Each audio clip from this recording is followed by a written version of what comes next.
करोड़ों दर्शकों का मिल रहा साथ। एमपी की बात एमपी न्यूज के साथ। वो राजनीति का एक ऐसा चमकता हुआ सितारा है जो कि भारतीय जनता पार्टी के पाले से आता है। वो राजनीति का एक ऐसा मंजा हुआ खिलाड़ी है जो कि मैदान के हर छोर पर चौके और छक्के लगाना जानता है। और वो राजनीति का एक ऐसा बाहुबली नेता है जो कि बयानों के तीर भी चलाना जानता है। जी हाँ, वो और कोई नहीं बल्कि कैलाश विजयवर्गीय हैं। आज कैलाश विजयवर्गीय की बात इसलिए भी करेंगे क्योंकि अक्षय तृतीया है।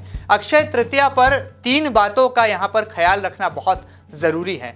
पारंपरिक तौर पर अक्षय तृतीया परिणय सूत्र में बंधने वाले नवयुगलों को न केवल एक सुनहरा अवसर देती है बल्कि भारतीय संस्कृति और हमारी पौराणिक कथाओं में भी अक्षय तृतीया को सबसे पवित्र दिन माना जाता है। यही वो दिन है जिस दिन बीजेपी के कद्दावर नेता और राष्ट्रीय महासचिव कैलाश विजयवर्गीय अपना जन्मदिन मनाते हैं। आज कैलाश विजयवर्गीय के तमाम समर्थक मध्य प्रदेश से लेकर पश्चिम बंगाल तक और दिल्ली से लेकर गुजरात तक उनके जन्मदिन का जश्न मना रहे हैं। लेकिन बारी है इस बाहुबली व्यक्तित्व के बारे में जानने समझने की और आखिर कैसे कैलाश विजयवर्गीय एक हरफन मौला नेता भी बन गए और भारतीय जनता पार्टी के देखते ही देखते आंखों के तारे भी कहलाए। कैसे प्रधानमंत्री नरेंद्र मोदी तक जा पहुंचे और कब उन्होंने केंद्रीय गृह मंत्री अमित शाह के साथ नजदीकियां बना ली, ये किसी को पता नहीं चला, रातों रात इस बात की खबर नहीं निकली।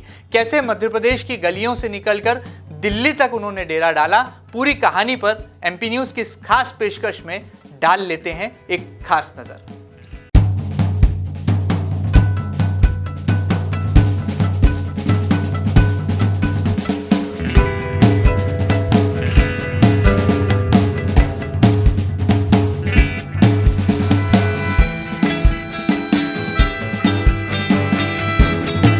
ये है इंदौर की वो गलियां जिसे नंदानगर कहा जाता है। यहाँ एक दुकान है, काकी जी की दुकान। ये कोई साधारण दुकान नहीं है, ये वो दुकान है जिस पर किसी समय बैठने वाला कैलाश आज देश की राजनीति का चमकता सितारा है। एक साधारण से विजयवर्गीय परिवार में जन्मे कैलाश विजयवर्गीय की कुछ यही पृष्ठभूमि है, यही उनकी कर्मभूमि है और यही उनकी विरासत। कैलाश विजयवर्गीय का जन्म एक साधारण से विजयवर्गीय परिवार में 13 मई 1956 को अक्षय तृतीया के दिन श्री शंकर दयाल विजयवर्गीय और श्रीमती अयोध्या देवी विजयवर्गीय के यहाँ हुआ। एक साधारण से परिवार में जन्मे कैलाश विजयवर्गीय जिस तरह से राजनीति में छाए, वो रास्ता तय करना हर किसी के बस का रोग नहीं, क्योंकि ये उनका अपनी विचारधारा के लिए लड़ाकू अंदाज ही उन्हें अपने समर्थकों के बीच अपना भाई साबित करता है। अब डालते हैं नजर कि आखिर कैसे उन्होंने अपना ये राजनीतिक सफर अपने अंदाज में तय किया।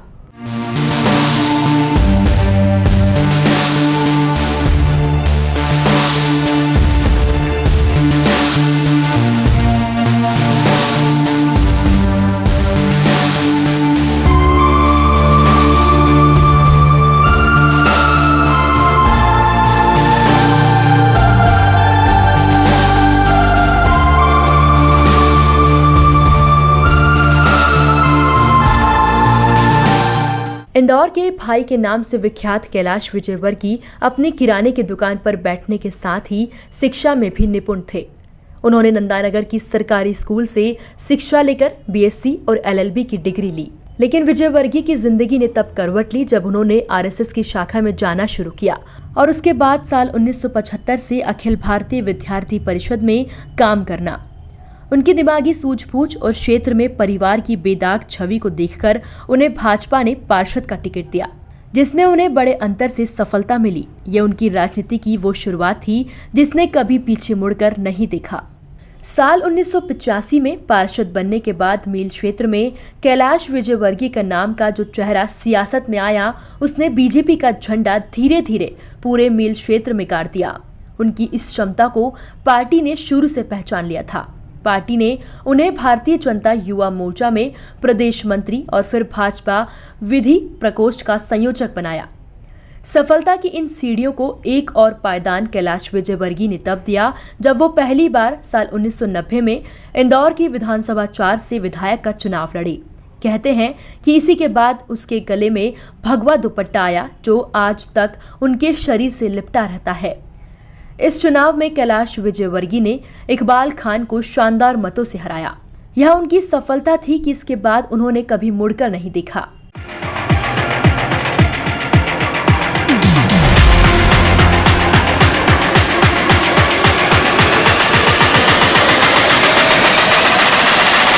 Virus.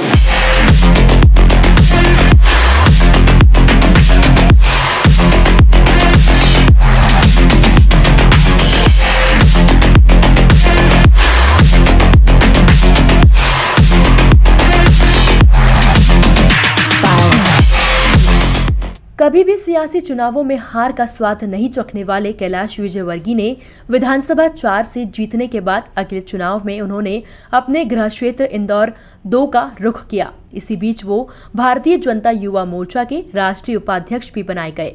वहीं बाबरी विध्वंस के बाद साल 1993 में जब उन्होंने विधानसभा 2 से चुनाव लड़ा तो उन्होंने कद्दावर नेता कृपाशंकर शुक्ला को धूल चटा दी। उन्हें इसके ठीक बाद भारतीय जनता युवा मोर्चा में महासचिव की जिम्मेदारी मिली और गुजरात का प्रभारी बनाया गया। कैलाश विजयवर्गीय ने साल 1988 में विधानसभा 2 से ही विधानसभा चुनाव लड़ा और डॉक्टर रेखा गांधी को रिकॉर्ड मतों से हराया।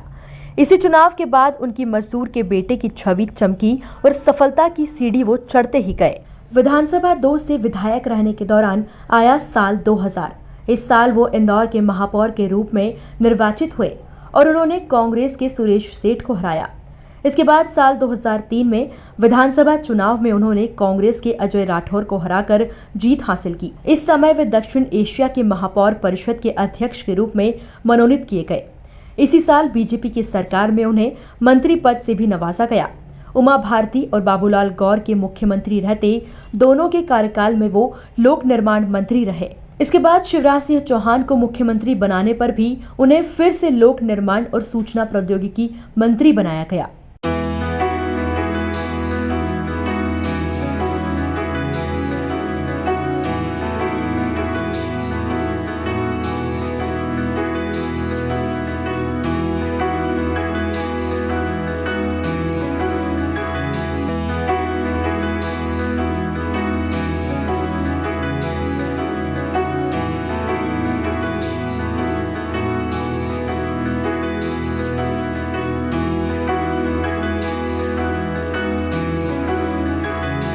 कैलाश विजयवर्गीय अपने समर्थकों के लिए एक वरदान है, क्योंकि उन्होंने इस काम के लिए जो करना पड़ा किया।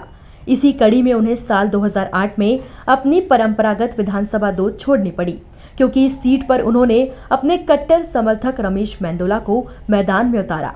कैलाश विजयवर्गीय जहां हो और भगवा न लहराए, ये तो हो ही नहीं सकता। ऐसा ही हुआ साल 2008 में जब वो महू अंबेडकर नगर से चुनाव लड़े और उन्होंने कांग्रेस के कद्दावर नेता अंतर सिंह दरबार को मात दी और शिवराज मंत्रिमंडल में एक बार फिर जगह बनाई। ऐसा ही कुछ साल 2008 और 2013 में भी हुआ और उन्होंने एक बार फिर महू विधानसभा से अंतर सिंह दरबार को हराया। साल 2013 में उन्हें शिवराज कैबिनेट में उद्योग मंत्री का पद मिला। कैलाश विजयवर्गीय एक सफल राजनीतिज्ञ होने के साथ ही संगठनकर्ता भी है। इसी का परिणाम है कि साल 2014 में उन्हें बीजेपी के राष्ट्रीय संगठन ने हरियाणा का चुनाव अभियान का प्रभारी बनाया, जिसमें उन्होंने हरियाणा की सत्ता पर पार्टी के झंडे गाड़ दिए।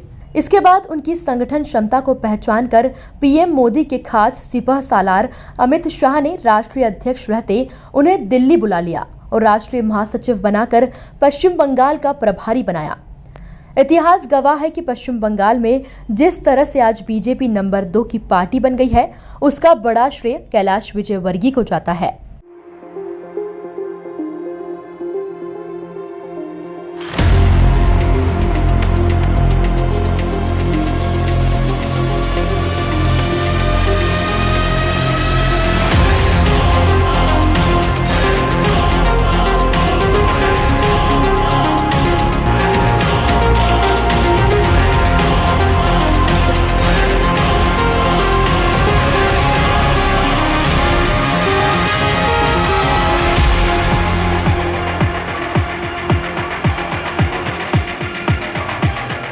कैलाश विजयवर्गीय ने अपनी कार्यक्षमता, संगठन शैली का जो लोहा मनवाया है, वो समझने लायक है कि कैसे एक नेता जमीन से आसमान तक का सफर।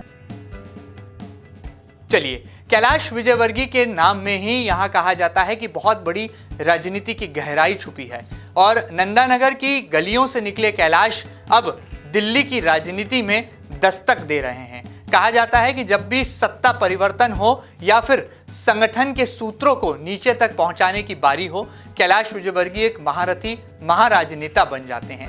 तमाम बातों पर नजर डालते हैं और उनके करियर का विश्लेषण जो तमाम रूप से तैयार किया है, पूरा रिसर्च और डाटा एनालिसिस के साथ हमारे साथ जुड़ेंगे एमपी न्यूज के कॉरेस्पॉन्डेंट सुनील बंसीवाल।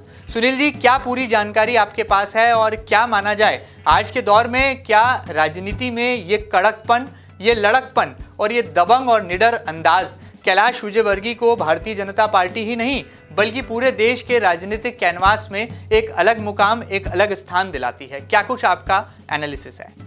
जी सर, मैं आपको बताना चाहूँगा कैलाश विजयवर्गीय एक वो नाम है जिसने राष्ट्रीय राजनीति में अपना नाम किया।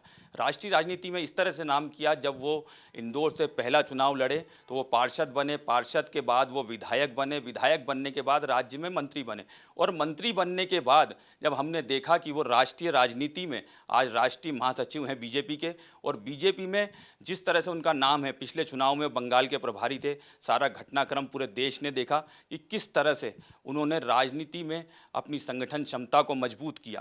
तो हमारी जो एडिटोरियल टीम है, जब हमने नज़र डाली उनके राजनीतिक सफ़र पर और जब हमने बात की उनके समर्थकों से, तो हमने देखा कि किस तरह से उनके समर्थक उनको चाहते हैं।